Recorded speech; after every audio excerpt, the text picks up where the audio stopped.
base 4 lines from the bottom. It's regarding the Mishnah, which discusses different things that a person could do to their hair, to their nails, etc. Different ways that a person will beautify himself, herself, whether it's a Isser D'Oraisa or D'Rabbanan. So here we're talking about 3 things that a woman does that Rabbi Lezer says is a Isser D'Oraisa, and Rabbanan say is a Isser D'Rabbanan. Geideles, Keicheles, and Pekeses. Geideles means braiding. Keicheles means putting on makeup. And Pekeses, there's different Lashonis. It's not so clear what Pekeses is. Rashi says 2 explanations. Either it means some sort of combing, but it's not regular combing, because regular combing is a separate issue. With a regular comb, then if you definitely pull out here, it's an issue of psik reisha, of definitely pulling out here, which that's an issue on its own. However, here it's slightly different. According to that opinion, the Magen Avraham says that they would, after they would comb the hair, and whatever extra hair was meant to be pulled out was pulled out already, they would take a comb, like smear it with oil, and then again comb the hair just to set it, like we do today with gel, like to set the hair in a specific hairdo. That's Pekeses according to one opinion. Another opinion is they would take a type of dough and put it on their face and remove it in order that it should be a better color, a more red color, to make their face look nicer. So these 3 activities, Rabbi Lezer says is a Isser D'Oraisa, and Rabbanan say a Isser D'Rabbanan. Now, why would it be a Isser D'Oraisa? Which of the Lametes Malachis is braiding? Which is putting on makeup? And which is either putting gel and setting the hair, or putting dough on your face to make it look nicer? Which of the Lametes Malachis does any of these fall into? Says the Gemara, V'cheina Gidelis, braiding, etc. Gidelis, Kecheles, Upekeses, these 3 things, Mishumai Mechayva. According to Rabbi Lezer, which malacha does it fall into? Why are you not allowed to do it midiraisa? Says the Gemara, Amar Rabbi Ovin, Amar Rabbi Yisrael bar Chanina, Geideles mishum oireges. Braiding is similar to weaving. So it's like weaving. It's Isser D'Oraisa of weaving according to Rabbi Lezer. Kecheles, putting on makeup, mishum keiseves is like writing. Okay? And Pekeses, mishum toiva is like spinning, making threads. So if it's a different type of method of like separating the hair, it's like each hair is like a thread, you're making it separate and then like set up a nice way. Or if it's with the dough, so they would like roll it into a type of thread, and that's how they would put it around in order to make themselves look nicer. So it's also some sort of spinning. That's why it's awesome. What are you talking about? Is this the way to eat? Why not? Because it's still attached to the person. It's attached to her head. So although in the Mishkan they did have such a thing, Tovu esoizim, they spun, not weaving, but spinning. They would make threads out of the goats. But that was b'chokhmah. They knew how to do it. There's a special chokhmah to make clothes while it's still attached. But here it's remaining attached. They're not detaching it. That's not a clothing. That's not called weaving. Is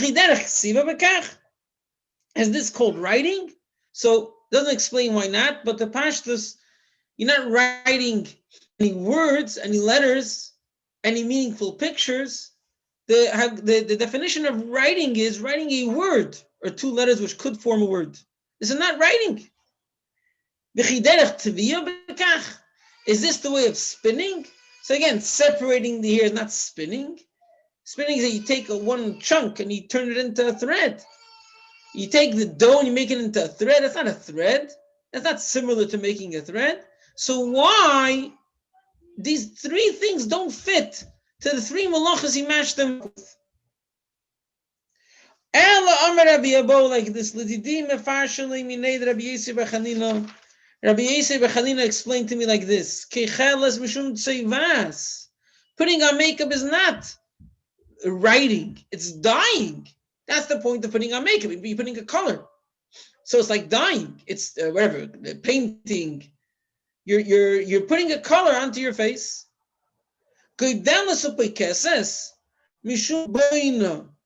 Braiding, or either separating the hair or making the face nicer, is building. Why building? You're building the appearance of the woman. It's called building. Making it what's building? You're building putting a building together, and you're making it, useful and presentable. So here you're building her appearance in a way that's presentable. That's called building, according to Rabbi Lezer. This is called building a nice. One second. One second. The first thing you said made sense. Actually, the first thing, the kichelis. Yeah, it's painting. I get it. Braiding and putting the dough or separating the hair is building. What connection is that to building? Is that the way to build? Says the Gemara,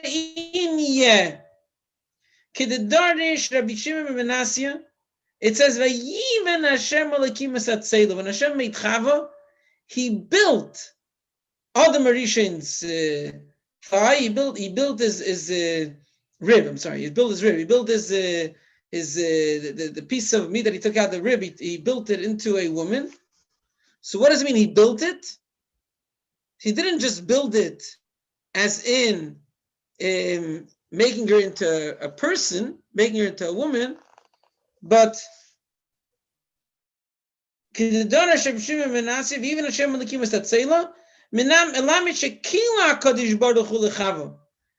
just make Chava into a woman that still needs to get herself ready to meet her chassan, to meet the other Marishan. Rather, he made her look nice. Then he brought her to Adam Arishan. Do you guys hear me the whole time? Do you hear me? Okay. So he brought her to Adam Arishan while she was presentable. So we see Vayiven means making a woman presentable. Now, how do we know that fits to the word Vayiven? Shekain bekrache hayom.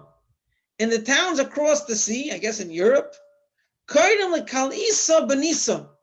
A braider, a woman who braids people's hair, a woman who does hairdos, they would call her a builder because she builds the woman, they builds the girl to look presentable. That's called building. So that's why it's considered baina. Fine. Okay. Tanya. Rabbi Shimon Elazar Eimer. There's a brayso discussing Rabbi Lezer's opinion that these three activities are Isur Deiraisa. So Rabbi Shimon Elazar gives a condition. These three activities, if she does it to herself, she's potter. If she does it to someone else, she's chayiv, because you can't really do it properly to yourself. If you can't do it properly, it's not Isur Deiraisa. When you do it to someone else, that's Isur Deiraisa because you can do it properly. Fine. Going back to what we said before, that the reason for putting the issue of putting on makeup is painting, dyeing. A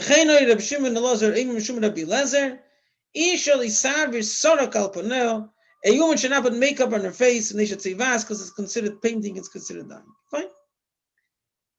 So end of subject. We figured out why Rabbi Lezer says it's a Isur Deiraisa, and Rabbanon say it's similar enough to be a Isur D'Rabbanon, but not a Isur Deiraisa. Fine.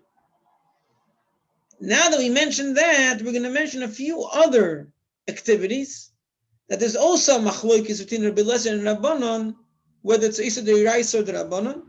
And again, we're a bit puzzled why Rabbi Lezer says it's a Isur Deiraisa. One who milks a cow, one who does something to the milk, basically separate the harder part, what makes the cheese, from the whey, but they're not making everything into cheese. With cheese, they let it sit, and it forms into cheese. Here, they're like putting it into some sort of a sifter, like separating it, like farmer's cheese or ricotta cheese. I don't know exactly if they do it. You could unmute if you want. You could unmute and fill in some technical explanation. To make cheese, you have to add renne into the milk. The renne itself creates the solids join together, leaving the liquid. So now you separate. So to make cheese, you can't. Separate things. There's soon we'll speak about making cheese. That's called megabin, and then there's a different type which is called mechabitz.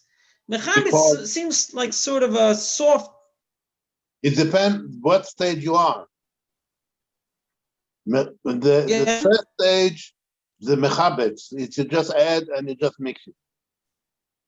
And it's slowly. Megaben is you then join it together, put it in a cloth, and you let the whey drip out. Right. So it sounds like you have cheese, which isn't yet a solid cheese. So all you have done is just separated the whey from it. So that would be called mechabitz. However, when you make it into hard cheese, that's called megabin. So mechabitz is one action, and megabin is another one. We'll see soon why. What's the difference between the two? So mechabitz, one who makes pieces of cheese, just separating it from the whey. Megabin, one who makes hard cheese. In each of these kigrei geres, like any malacha with food, the size of a dried fig. It's not hard cheese. Hard cheese is a totally different process. It's still white, soft cheese, but it becomes solid. Okay. The megabin is when you make it into hard cheese. Whenever you make hard cheese, and mechabitz is when you make soft cheese. We'll see soon why is the difference. Megabin takes 6 months. You can't do it on a Shabbos. Okay. If you do the malacha that starts the process. That's another question. The first one is the mechabitz and megabin. This is already the beginning. Okay. Fine. If someone does the process to make cheese solid and firm together, that's called megabin. If someone just does a process which separates the whey from the solids, but the solids do not stick together, that's called mechabitz. Fine. So in these three cases, we'll soon see what the din is. Or ha-mechabit, one who sweeps the floor. Now we're talking about a earth floor. They wouldn't necessarily have a flooring to the floor, right? They'd have just not hard, but like harder earth than outside in the garden. V'hamerabitz, since they had an earth floor, they had dust. So they would put or sprinkle water to settle the dust. It shouldn't be in the ear. V'haroy when it removes honey from honeycombs. In all of these cases, shogang, if by mistake you did it b'Shabbos chayuv chatos, it's a chayuv koris, a chayuv misa, and if it was by mistake you bring a korban chatos. And hazid b'yomtiv, in yomtiv there's no chayuv chatos because it's not a chayuv koris. So leikar boim. In other words, it's a proper malacha, which a proper malacha on yomtiv would be malchus, on Shabbos would be koris and skila, and the shoygig would be chatos. So in all of these cases, it's a proper isur deiraisa. Divrei Rabbi Eliezer. That's what Rabbi Eliezer says, similar to our Mishnah. It's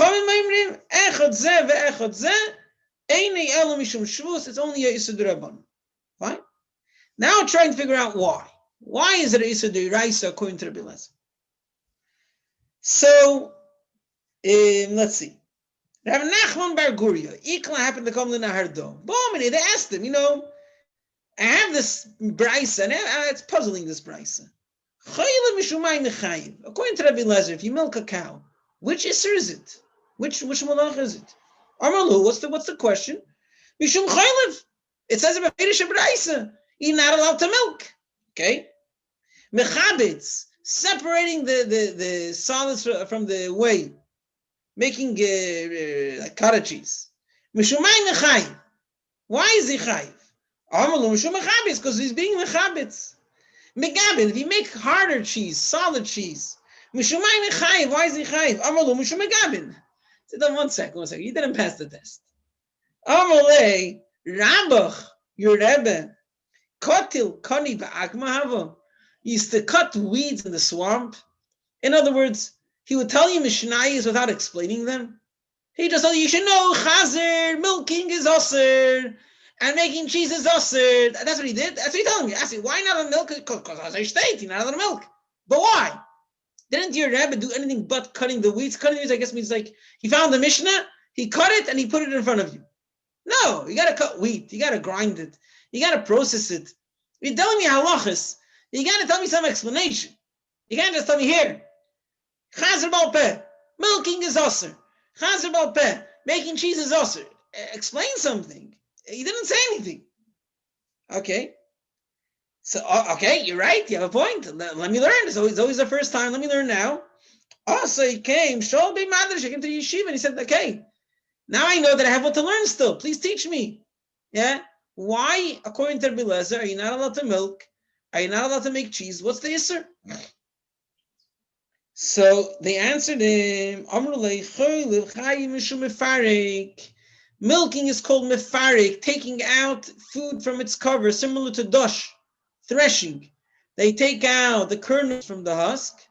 Here also you're taking out the milk from the cow. You're removing it from its cover. Removing something from its cover when it's not for immediate use is to be put away and to be used slowly. That's the malacha of like dosh, which the title is mefarik, removing something from its cover. Mechabetz chayev mishum boiner. To take out the solids from the whey, that's called separating, because there's a solids and there's a liquid, and he's separating the two. And once he's separated, the liquids are no good anymore. Or actually today, yes, but in those days they wouldn't touch it, or they would use it for the kutach. But it wasn't like on its own. It wasn't considered a very useful thing. So you're separating the good from the bad. So that's better. And megabin chayiv mishum boina. Making cheese is eisur boina, because you're building it. You're making it hard, making it firm. You're sticking it together. That's boina. Now, interesting that in these three things we do paskin like Rabbi Lezer. We do paskin like Rabbi Lezer. The halacha is that. One second. I'm sorry. It sounds like maybe that the first three wasn't a machloikis. When it said kigrigeres, it was saying that everyone agrees that if you did it for the size of a dried fig, you're chayiv. L'pol that's the halacha. Milking a cow is eisur deraisa. Making cheese is eisur deraisa in both forms because of boider. That's the halacha. Fine. Now, amechabed amirabed tzvaroy chalis dva shogeg b'Shabbos chayiv chatas hazet beyond the lake aroim divid Rabbi Lezer. Omer Rabbi Lezer, my time with Rabbi Lezer. Here it's clear. Only the second half is Rabbi Lezer. The first half, everyone agrees. The second half about sweeping the floor or about putting the water to settle the dust, that's only Rabbi Lezer holds the eisur deraisa. So why? My time with Rabbi Lezer. So he's starting on the last thing.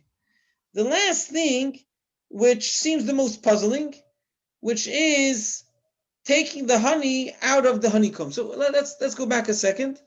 Why taka are you not allowed to sweep or settle the dust, according to Rabbi Lezer? So by sweeping, he says you're filling the holes. Again, if it was the earth floor and there were some holes and there's some dust, that could be useful, could stuff the holes. So you're building the house. When you're settling, also, you're settling away that whatever dust will be there will stick to the hole and would fill the hole. Rabbi Lezer hole. Rabbanan say that's not your intention whatsoever. You can't say it's eisur deraisa. It's hard to say that it's something which will definitely happen, and therefore there's only a chashash. Maybe you'll come to fill the hole, so you're not allowed to sweep a earth floor on Shabbos. According to everyone, you're not allowed to sweep an earth floor. However, putting water to settle the dust, they say it's totally fine, because you have no intention to fill the holes. It's not for sure going to happen.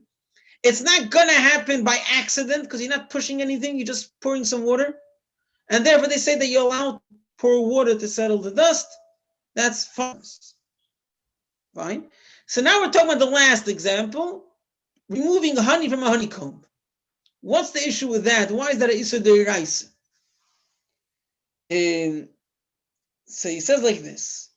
There's a story in Tanakh, a story that there was the army of Shaul were camping and they made a shvuah that they won't eat. And Yomi didn't know, and he took some honey from there was like a bit of honey, and he took it with a stick and he ate it and he got some koyach and he was able to win the war because of that, because he tasted some of the honey. And it was a whole big thing. They wanted to kill him, and everyone asked they shouldn't kill him. Fine. That was the story over there. So the story describes that he saw the forest of honey. He dipped his staff in the forest of honey. Now, why is it called a forest of honey? A honey doesn't, it happens to be in a forest many times, but it's not a forest of honey. Let's see. My time with Rabbi Elazar, it says, "Vayidbal Yomi dipped his staff. Vayidbal Isa beyaras advash in the forest of Vichimayin yaretzel dvash, and so is the forest of honey. Just like if you detach something from a forest, it's called cutting, like cutting wheat, reaping, and therefore you chayiv chatas. The same applies to honeycombs. If you take out honey, it's like detaching it from its source. It's like reaping, it's like cutting things that grow. That's Rabbi Elazar's opinion. That's halacha. Rabbanan, not considered koitz, not considered detaching it from its source. Okay. Now Rabbi Elazar, it's to pour water on the floor. Now, in many things that Rabbi Elazar says is the Iraisa, Rabbanan says the Rabbanan. But here's the Chiddush. Ameima shara zilcha b'machuza. Ameima said not just as a not Isa the Iraisa, you're allowed to pour water to settle the dust. Why? Why do Rabbanan usually say they cannot sweep or wash a floor on Shabbos? Maybe you're going to come to fill in the holes. There was different. The idea was that in his town, they had floors. And he said, since the whole town has floors, so there's nothing to worry about. In other words, Rabbanan would agree that in a earth floor, you should not pour water. However, in a city where all the floors are floored, then you don't have to worry, which that's the market for different things that we remember today, like sweeping, because we don't have earth floors. So it's based on this idea that since the whole town has only floored floors, you have nothing to worry about. Fine.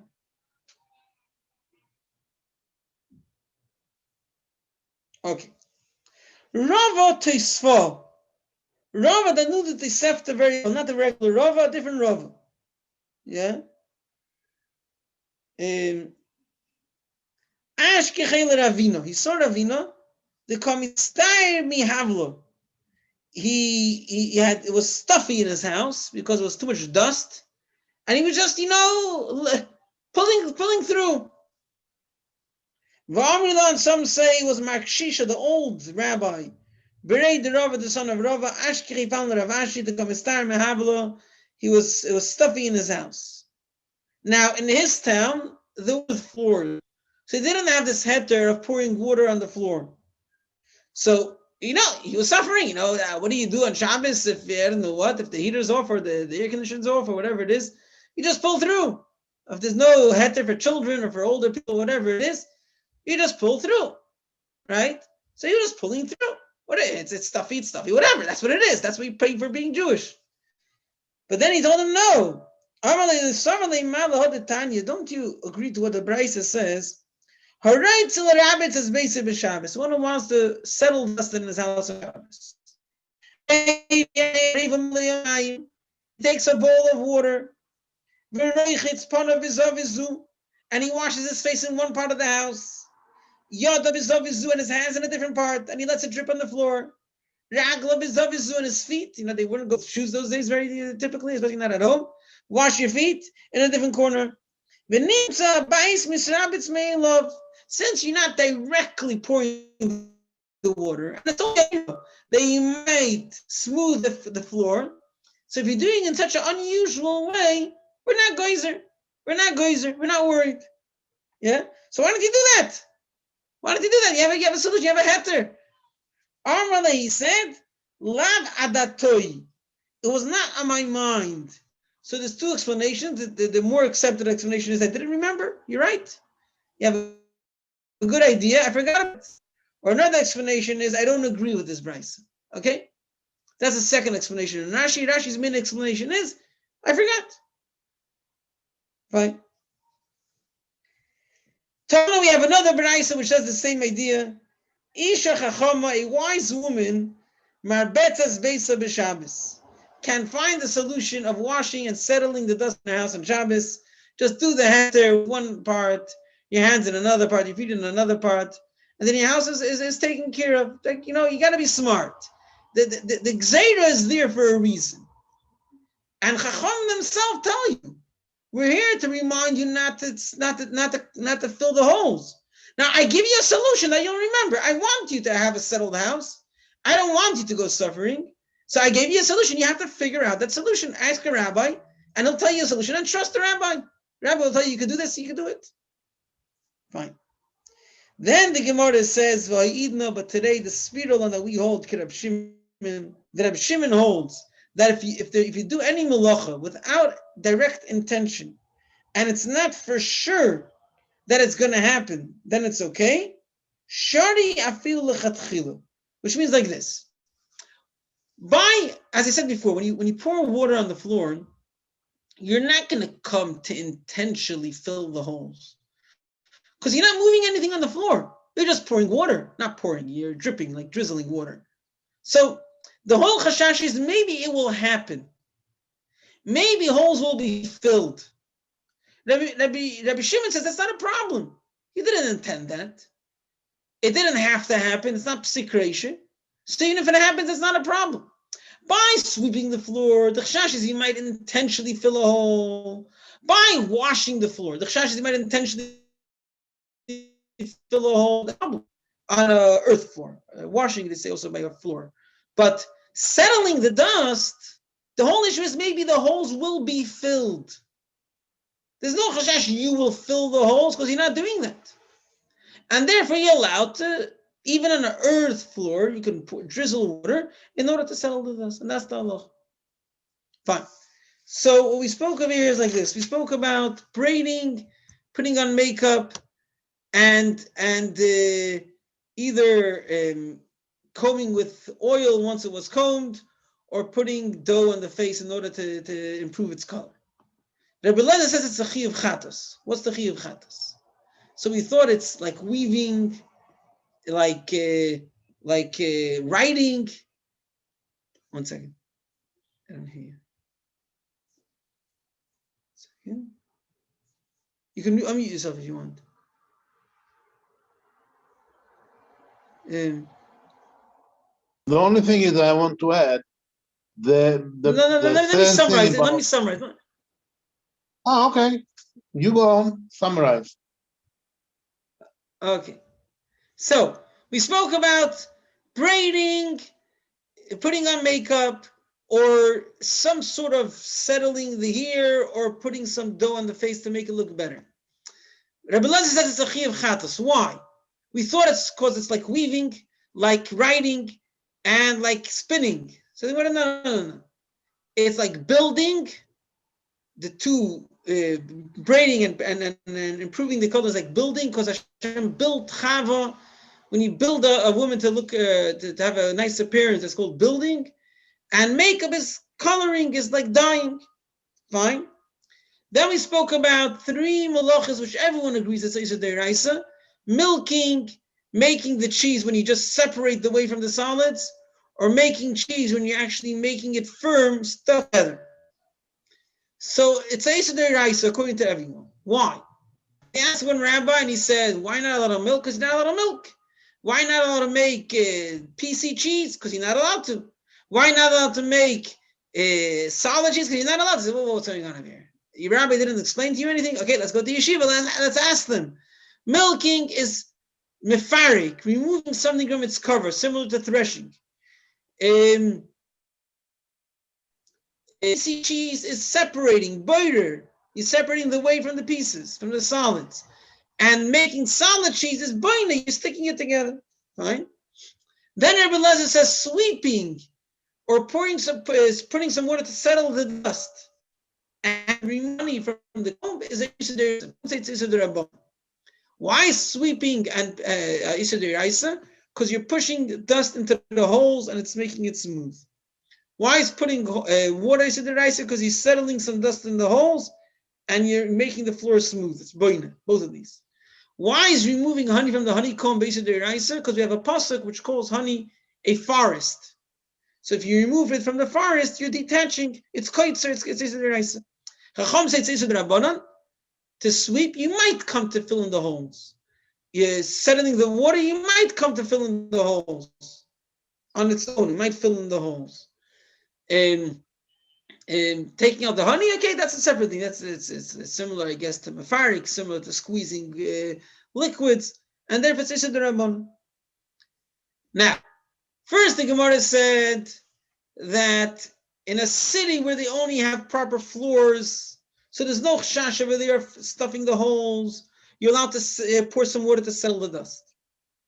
Then the Gemara said that even in a place that you're not allowed to, when they have earth floors, you have an eitzah. You can wash your face, your hands, your feet all over until it settles it. Cause since we're only afraid that you might settle it, and you're not doing it directly, you're only afraid you might fill in the holes. We're not doing it intentionally. So it's only Yisud Rabbanan. And you're doing it in an unusual, it's fine. Lahalacha, even on an earth floor, you're allowed to settle the dust. Sweeping not on an earth floor because you might come to intentionally fill a hole. Washing, you might come to intentionally fill a hole. But pouring some water to settle the dust, you'll never come to intentionally fill a hole. The problem is it might automatically fill a hole. That's not a problem. You have intention. We pass like Reb Shimon that if you had no intention, there's no issue whatsoever, and therefore we hold it's not an issue.